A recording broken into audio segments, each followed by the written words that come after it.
Namaskar. We continue our discussion on regulations and so basically general principles, and this time we talk about purpose limitation. Note that we have already talked about purpose limitation here. That was in general sense because we were talking about data protection and privacy in this case, but now specific as it is being used in these guidelines.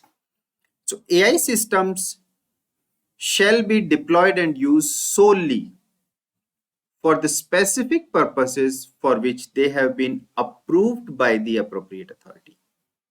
So appropriate authority is the authority that can approve for which specific purpose AI may be used and deployed. In my opinion, this is a bit burdensome on appropriate authority because to be able to decide which specific purpose can be actually used and deployed without having all those repercussions that we have seen before. It has to be free from bias, it has to be free from discrimination, it has to be free from all those sorts of discriminations like caste, sex, gender, and so on.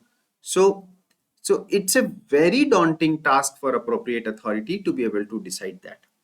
Why I say so? I say so because, as we'll see later, these authorities again consists of the people who already have a lot of existing tasks. So this is just a burden. And any use of AI and any use of an AI system beyond the scope of these approved purpose shall require a separate and specific approval of appropriate authority. That means again, for every task, it will again go to appropriate authority, which shall record reasons therefore. So purpose limitation, we understand that if something is approved for purpose X, it cannot be used for purpose Y. Now here it says purposes X, Y, Z, whatever, they are to be approved by appropriate authority. In case of a new thing comes up, then again it has to go to appropriate authority. Now we come to regulation 12, which is proportionality. The use of AI in any code processes shall be proportionate to the nature, complexity, and risk profile of the relevant task. What does it mean? Shall be proportionate to the nature, complexity, and risk profile of the relevant task. That is, let's come to 2. Applications involving higher levels of risk to personal liberty or any lawful right of a person or the integrity of judicial outcomes shall be subject to correspondingly heightened safeguards, including mandatory human-in-the-loop requirements and independent oversight.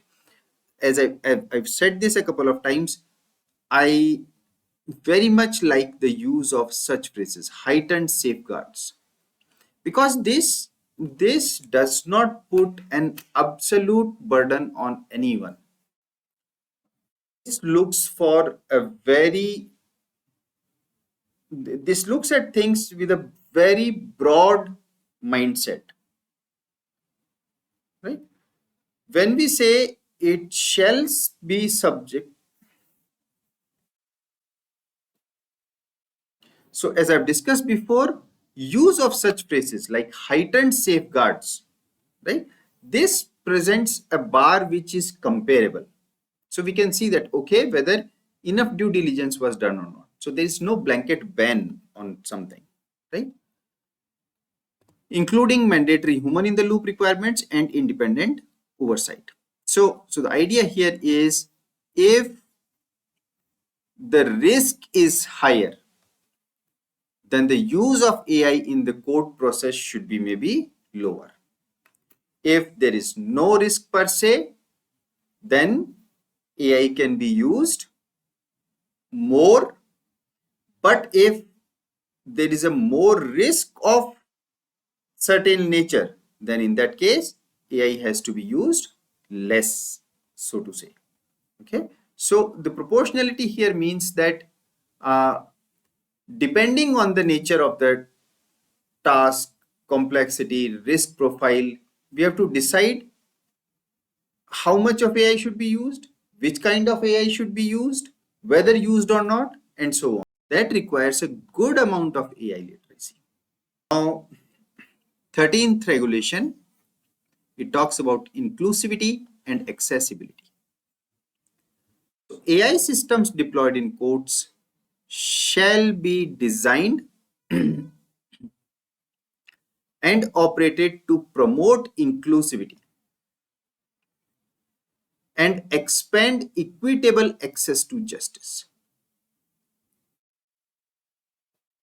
AI systems deployed in courts shall be designed and operated to promote inclusivity and expand equitable access to justice.